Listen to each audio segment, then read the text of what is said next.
Alright, take three, because I suck at talking. Alright, so today I'm going to be covering engine tuning. Kind of tuning. Anyways, so in my last messed up video, I tested some things to better, round my knowledge on all the vehicles in Beam, and I can't find any that are significantly different.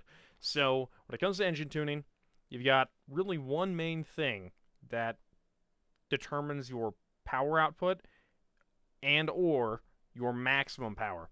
So this is actually just a number in your LUA files that you can go edit. I'm probably not going to cover that because you can just get a mod that's like indestructible long block and just slap it on there, and it does the exact same thing without going and editing LUA files and all that stuff. So every one of these blocks has basically a maximum torque or power output before they over torque. It's just a number. So this one, this one, and this one will all be in, chronological order here. Lowest, middle, highest. But what some people might not know is that the actual peak, like the most power you can make with any of these long blocks, will be with this one right here. Now, the reason for these ones, because you might be thinking like, well, okay, well, why would I ever run these? Is because these ones are much more catered to high RPM horsepower, and that can be much better for like a race car, not necessarily like a pickup truck. So you want to make high RPM power and have a long, gradually just increasing torque curve all the way to say like 8,000 RPM. This is what you're going to use, something like this, much more catered to high RPM. They also are less suited for forced induction. So your maximum power again on these is going to be lower than the ultra heavy duty long block. So the ultra heavy duty and the heavy duty, I don't know where this one actually sits relative to these, but it's somewhere in there, probably around the stage 2 I'd say for the maximum. But I don't know. I'm not going to go look at the LA files and actually tell you the peaks. All I know is that this will always, in every vehicle that I've tested, be the maximum power you can make with this block. But stock, it's garbage. You also have a much lower maximum RPM. Basically the heads and your valve train are much less suited to high RPM, so you're going to be having a much shorter torque curve here. So we're looking at like 5,600 RPM, 5,500 RPM, and that's when it falls just on its face. So anything past that, and you're over revving it, and you'll end up blowing it up. So you might as well go to here. Oh, if that message goes away, and lower your. Actually, let me go back. Let me go back. Hold on. So if you don't know already, you can add adjustable ECUs. So I always run it just so I can adjust my rev limiter. And you want to make your limiter lower, just a tad lower, or right at this, where it falls down. So you can go down and boom, here it is. So we'll go to 5,600 and see how that looks. Yeah, so the torque's falling off, so it might have been like 5,700. I might be able to increase this 100 or so RPM. But that's to keep you from over-revving it and causing damage. So notice that, I don't know what, oh, my controller fell. Alright, anyways. So 305 horsepower with 397 torque. Alright, that's very good. That's 100 more torque than horsepower. This one makes significantly more power. These are identical trucks, by the way. I'm going to turn that off so it's not loud. This one has the stage, what was it, 2 or 3? Stage 2. Alright, that's the only thing that is different. In the transmission, actually, because I was going to test another thing for you guys. So, significantly less power over here, but the torque is much higher than the horsepower. So for towing, you're going to want to run that block, the ultra heavy duty or the heavy duty.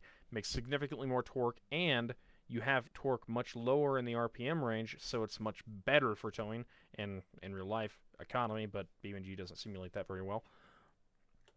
As you can see, this one doesn't really start getting into its torque curve up until really where it gets into its horsepower.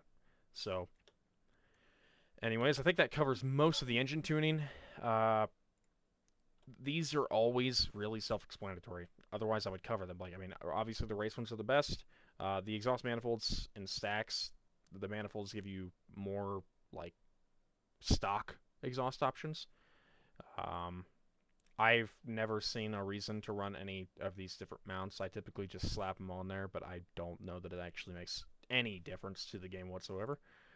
Again, your adjustable ECUs are pretty nice to have. Oh, another thing I didn't mention actually. So if you're trying to make maximum power using nitrous as well, same thing. The Ultra Heavy Duty will be the best one for making the maximum amount of power. Not to say these won't make a lot of power. They will, and you can add boost even to these blocks like the stage 3. But its actual maximum that it can make before blowing up will almost always, I'll say, because I cannot go and test every single vehicle in the game without dedicating a significant amount of time, it'll be lower than this block right here. So, anyways, back to what I was saying. You get your race oil pan. Again, I don't know that it's actually a notable difference. You might be able to be at a little bit more like lateral G's before you get oil consumption like up here issues like oil starvation pop up. And then your intakes, same thing. I think they're pretty self-explanatory. So on this, stock is, I believe the early is actually the worst.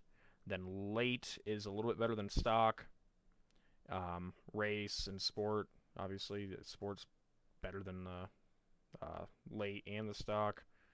And the race is the best for naturally aspirated. And then I'll cover one more thing, which is why I swapped transmissions on this one, is flywheel weight. So if you don't know what the flywheel really does or whatever, that's fine. Basically, the heavier flywheel should be, I cannot confirm that it's noticeable, but it should be harder to stall if you're like crawling or using really low RPMs for whatever reason. And then I do know it's noticeable, the throttle response. The ultralight flywheels are significantly faster to rev, like to just revving up. It's just much faster at revving up. So that's better if you want throttle response.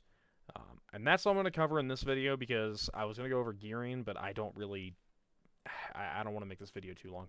And it's already too long, and it's my third take. So I'm going to wrap this up and just double check. I don't think there's anything else I really need to cover here. That's really the basics of engine tuning. If you have any ideas or any more questions, feel free to ask. I'm happy to answer questions in the comment section, or if you join my Discord or whatever, I'll answer there too. Also with the Discord, I do like custom tunes if you need something done to your truck, especially suspension or car. Cars are less my thing, I will admit. I much more prefer the off-roading scene. But regardless, I do that. I should probably charge for it because I've done a lot now. No, I'm just kidding. I'll never do that. I might make a Patreon for people that want to donate someday, but that's it. I'm not going to monetize tuning suspension on a video game. That's crazy work. Anyways, so if you guys have any more recommendations on like how-to videos or whatever, you know, deep dives on something, please let me know because I have a lot, maybe too many hours in this game. So everything that people mention in the comments, I'm like bewildered, like, oh my gosh, I didn't even know that wasn't common knowledge. Because I have so many hours that everything is common knowledge to me at this point. So, should say everything. There's probably a few things, you know, here and there. But regardless, overall, I've got more hours than probably 99% of the population in this game. So, it's really hard for me to understand or just visualize, okay, I need to make a video about this. This will help people. I knew the suspension one. That's why that video did fairly well. Because suspension is obviously very in-depth. But yeah, feel free to drop any recommendations. I hope this covered any questions that you guys may have had.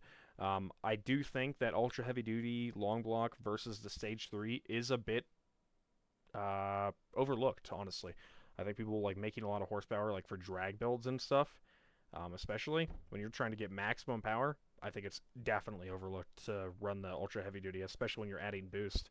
It's definitely the way to go if you don't necessarily need that high RPM capability. So yeah, thank you for watching.